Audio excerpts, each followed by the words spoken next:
Hello and welcome everyone to a new episode of Chapter 54. Today we're going to talk about one of my favorite series, Throne of Glass. I loved it and Kim did not. So let's talk about it. So I finished it last year and I couldn't put it down. I loved the series. And Kim, you, I think, literally started right after Akatar, and you had mixed feelings. Tell us all about it. Yeah, so I read Akatar and Mhm. then I read The Shadow and the Ember Right. because I needed a little break to build myself up for Throne of Glass. And then I started with Throne of Glass in January and I finished it. What date? It's the 17th of April now. So I finished it like 2 weeks ago. Yes. I've never spent so long reading books in my life. Um, Well, just to be quickly before you go into, just to be fair, like this is the series up here. It's a lot of yeah, books, it's not just a couple of yeah, books, like it's a lot. no. It's, yeah, and they're big books too. Yes. But I can't say I didn't like it. So I did like it. I liked the storyline. I liked the characters. But I think what I did is after reading Akatar, my first thing was it's the same author. Hmm. I'm looking for I think when you're reading it, you're constantly looking for that connection. Yeah. And then you're constantly comparing it to her other books. Now, I really believe if it was a different author, Mm-hmm. I would have had a different experience. Mm. Um, but also, I really struggle with that. I mean, I enjoy the world building, Mhm. but as I Did you say, though? there was a lot of fluff that I think didn't need to be in there. Mm. Like, for example, okay, let's start from the beginning. So I read um, Assassins. Assassin's Blade Yeah, first and really struggled with the short fair stories. point. I hated that too. And it was very strange going from Akatar, which was like fantasy, fairies, and then I'm thrown into like deserts and pirates, and it was a big jump for my Mhm. ADHD brain. um, and I struggled with that. And then I enjoyed the first book, Throne of Glass, in the middle when it started to get going. Yes. But I just think it jumped from like highs. It didn't constantly build. Like I really enjoy books that build and they get higher and higher and higher Yes. and higher, and then they have like a happy ending or a sad ending. But it builds all the way. But I think Throne of Glass is like this, Really? and I got very bored in the down bits. Like for example, if something happened for I can't remember exactly the chapters, so nobody come at me. Just for example, when she saved When she saved what's his name? Saved her cousin from Aelin. the palace. Aiden. Oh, and Aelin Adrian. saved Aiden. Yeah, Yeah. from the palace. Yes. It was exciting. She got him out, and then it like flicks to a man in chapter where she Ah. just but then chapters are they and I understand they were in there to building up her side of the story, but Yeah. it flicks from like excitement and Yeah. this like So building of you want to know what's going on, and then you end up with Manon walking through his stables and like a few dragons, and I'm just like, come on, So like I why? think I agree with that part because what that's why I love personally to read physical books. So when Mm, that happens and you're in such a high and then it's like the massive cliffhanger and you should like suddenly go into a different story, I make like a little bookmark and I'm not ashamed to say then I move forward in the book until I can continue with that so I can continue with that story until it's not at that peak and then I can go back to the other story. That's how I do it. That's why I don't love it to read anything on Kindle because it's like way more complicated for me. mhm, Um, and I agree with that. Like it sometimes is harder when there are different stories inside, yeah, or like different characters have different stories, and you just want you might want to just stay with the main character yeah, if you don't mhm, love the side characters. So did you yeah. do love the side characters or not? Yeah, I did. I actually really liked all the characters. I didn't connect with Rowan, like the main male character, straight away Mm, because he's not my type on paper. yeah. So, like I've said before, I think I said it in the other episode that my type is like, if we go back, I always do the Lord of the Rings thing. Like, there's Legolas or Strider, and I'm very much Strider. But for Rowan, I had to get that Legolas out of my mind, like long blonde hair. Yeah, yeah, Like, yeah. it's not my cup of tea. So then I kind of switched my thinking to like The Witcher, Yes, and that kind of made it better. fair um, point. but yeah, I actually really like the characters. I really enjoyed the characters. I really enjoyed the storyline. What ruined it for me was there was too much fluff. Yeah. Like, I really think she could have done that whole storyline in half the books. Like, People are gonna Manon should come have at you. had Manon's yeah, I know. Manon's building, character building could have been in Assassin's Blade as a novella. I really A believe that. And then novella. Yeah. I just think those Manon's chapters just brought me down. And then usually I like books where I'm reading, like the book I'm reading now, Powerless. It took me a little minute to get into it, Mhm. but now I'm in and Yeah. it's exciting. Like, I don't know what time it is. Yeah. I love it when I'm reading and I don't know what Yeah. time it is. And then when I check the time, I'm like, oh my God, I've been reading for 3 hours non-stop and Yeah. I'm just so engrossed. And I think the problem with Throne of Glass, it was so up and down and there was a lot of building. And like I said before, I'm really not interested what colour somebody's t-shirt is or what colour the trees are, or if it's raining or sunshine. And I want to get to the point.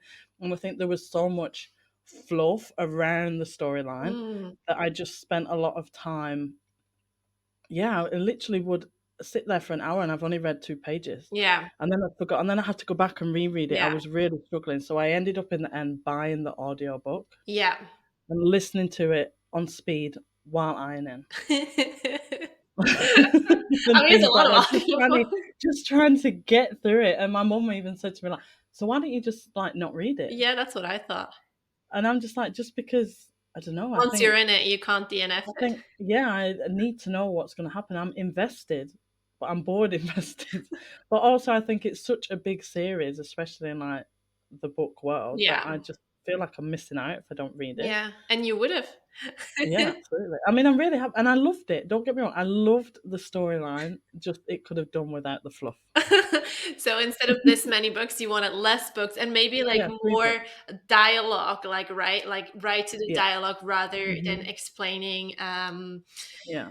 the world or making the world building, which I personally loved that. And what I loved so much is that it never got boring. To me it was the opposite. It never got boring because there's so many different things constantly Mm, happening, and a lot of the times I personally feel like I've read so many books, and from book one or from the beginning I can already tell what's gonna happen. And even if it's like a new, like it's enemies to lovers, my favorite thing, but in between I usually can already tell what's going to happen. It's like most of the time it's like similar worlds. And what I think Sarah J Maas does so well is that she writes something and you read it in the first few books and you don't think about it twice. It's just a random sentence. However, mm, then maybe in book 6 it will loop back to, ah, she did all of that there. And the main female main character, Aileen, that so many times she came up with a plan that you didn't even know, but you remember, oh, back then she must have planned all of that. And that's why I love about this writing. I feel so much goes into it. Like she yeah. thinks about so many different things. Like I almost feel like those characters are real, like the way she does it. Like Hmm. this is so, it's such complexity around a person. So that's why I love it. I do understand your need for more, like just a dialogue and rather Hmm. not having that whole world building around it. The only thing I would say I agree with, I couldn't connect with Manon or Manon. I don't know how you say that actually. I couldn't connect with her very easily. Um, and it could be like a side, like we could have a novella just for her and Dorian's love story. I would be interested Yeah. in that. Yeah. And I would have loved, to me, I kind of would have loved if she would have gotten together with Dorian Ailing. I kind of wanted that. Um, But so for somebody who isn't sure how to, or if they want to read it, I personally would suggest not to start with Assassin's Blade, because it felt, compared to all the other books, that was written so differently, with constantly being like, it's these short stories like you said, Hmm. and it's not like a story that starts here and ends here. It's constantly new Hmm. stuff, so it's, and then, but because all the other books are different, so Yeah. I personally wouldn't start there. There's a huge discussion on book talk, but that's Yeah. just my opinion. Yeah. But I think if you're going in, because I went into it knowing fully that I needed to bear with Assassin's Blade. Mm, But when I was reading the series, I'm glad I did read Assassin's Blade yes, first. Otherwise, I'd have been totally lost. Like, fair who are point. these people? Because I think I would. It depends how people's brains work, doesn't it? Like, I think I was happier going in knowing her backstory Yeah. before getting started because I can see how it really confuses people if they didn't read Assassin's Blade first. But I think if you're going to read Assassin's Blade first, you need to go into that book Mm, with an open mind and be like, everything will come clear yeah. soon. Yeah. Um, I mean, I but started yeah, with Throne of Glass, and people still said, I literally just saw a TikTok yesterday where people said, like, oh, they felt it was really boring. I didn't think it was boring. I loved it. I thought it was great. I read it so quick. And then, I think my favorite one was Queen of Shadows. yes, I think that was the best one. yes. And I think that's the other problem I had that was when the series for me really started to get good, and then it dropped again. When did And I it was drop like, for oh you? When did no. it drop for you? And when did it got good? Tell me both. I think it got good when she. I think because you start off liking I have Cole, no idea how Kale. to say that. You know, you start off. Well, I did. I was like rooting for him, and then when Rowan comes into it, and she goes off with Rowan, and then it starts to get exciting and different, and you don't know what's going to happen, and it goes from like boring castle to that fantasy world that we love. Yeah. And then Podcast. she came back. It was like, But oh, and then you kind of don't like Kale anymore, but you do like him because he's morally correct, really, in his views. But then you kind of fall out with love with him, and then it just kind of gets a bit. And then it didn't get good again until, for me, until she was back in the Assassin's Keep and all that happened. I don't want to spoil anything. And then all that happened with inside the Assassin's Keep, and then it got really good again, mm. and then it dropped again. But then when she went off on the boat with everybody, and it just got a bit like I got a bit seasick. Like, I was like, "Come on, and get to the next destination." So I thought it was the opposite. So at first, for everybody, they're in the cast, right? So the story's in there, and she has this one love story, and then, Mhm. I mean, big spoiler now. If you don't want to know that, then stop listening. Then this love story ends, and like she goes into a new world, so it's almost like like I didn't think that this was going to happen because I thought she would get together with Dorian, and then she's in a new world and this new character comes in, so you're not sure. I mean, like I said, I love a good enemies to lovers. You're not sure now, how is this going to evolve? It's a completely different world, so you Mhm. get to learn that, and just before it gets boring, something else happens and she's again like going somewhere else, and that's what I really love. And because what I hate is then, let's say the main characters get together and now they're fighting stuff together. It's, to me, that's when most of the time my interest kind of like drops.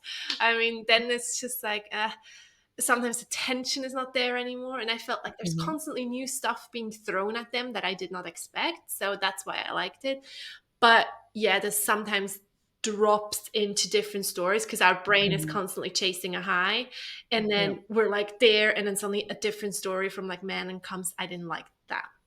yeah.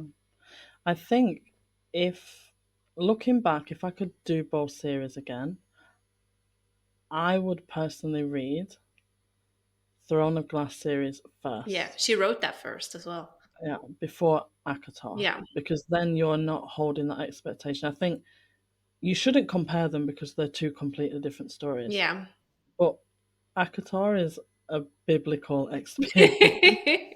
So I think you're going to compare because it's the Yeah. same author, right? Yeah. So if I could go back again, I would read Throne of Glass first, probably have a completely different experience and really enjoy it more than what I did, Hmm. and then go into Akatar and be completely blown out of this world. Yeah.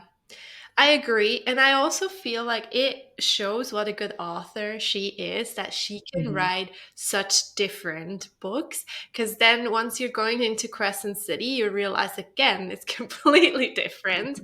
And I think then you're a really good writer if you can do that. Hmm. If you don't have to constantly rewrite similar experiences, or are like known for that, that's what I think is really good. And I also liked that this series has like almost I would say almost no spice, or at least very little. It gets increased a little bit at the end, compared to, for example, Akatar that had Hmm. more. Because it again gives you a different experience, and it shows like if you can still hold the tension between characters with something, um, as little as looks or touch or whatever, and it's still giving you that kind of romance feeling. I think that is um, very hard to achieve. I think that's great. Hmm. Yeah, yeah. I mean, I don't always have to have books with. Obviously, we like I spicy do. books. Obviously, we like spicy books, but I think it's nice to have a change. Yeah, I think if you're constantly reading spicy books, I get a bit bored. yeah, And I'm like flicking through those yeah. spicy chapters. Like, come on now. But yeah, no, it was nice. It was a nice change. But like you said, the romance was still there, Yeah, and I really did enjoy it. I enjoyed the characters. I yeah, enjoyed all that build up. I really enjoyed the main storyline, yes. so I really did enjoy it. Just I really struggled to get through the whole series. Yeah, I think it's like you said, it would be good to get started with that one maybe if Hmm. you're new to this world. But if you can, I do think it's a great I do think it's a great start, because I also feel like the first book, like let's say you start with Throne of Glass, it's like easy to read in my opinion. Like Hmm. yes, it's world Yeah. building there, but it's not super complicated, and then it increases, like more stuff is coming to you. Whereas compared, I read a book in the beginning of this year, um that was, you're thrown into that world right away. So many things, I had no idea what was going on, like so many different magical creatures, and you didn't have an you had an explanation, like a glossary in the beginning of the book, and you kind of had to go back and forth to learn about that. Otherwise you're just in the middle of the story, have no idea what's going on. That to me is harder. I rather have it build slowly and Hmm. start with the characters that I love, and like uh some things have happened to them, and a little bit of magic, a little bit of world building, and then it increases. That's what I loved about this one, because if you're thrown in right away, to me it's like I have no idea what's going on. Like that is Hmm. too overwhelming, and then I have a hard time. I need that character, I need Hmm. that dialogue stuff happening without Yeah. having to look at a glossary. I need I don't think I it's very even when the maps are at the front of the book. Yes, I look at the map, but it's Yeah. very rare I glance back and I don't know what it is, and I'm still thinking to myself. And I will read the book and I'll be like, but where is this place in comparison? But I don't know why. I still never go back and look at the map, especially if it's a really vague map. Like Akatar ones are different. But yeah, I no, I mean, don't like that flicking that's a back good and thing about forth. maps.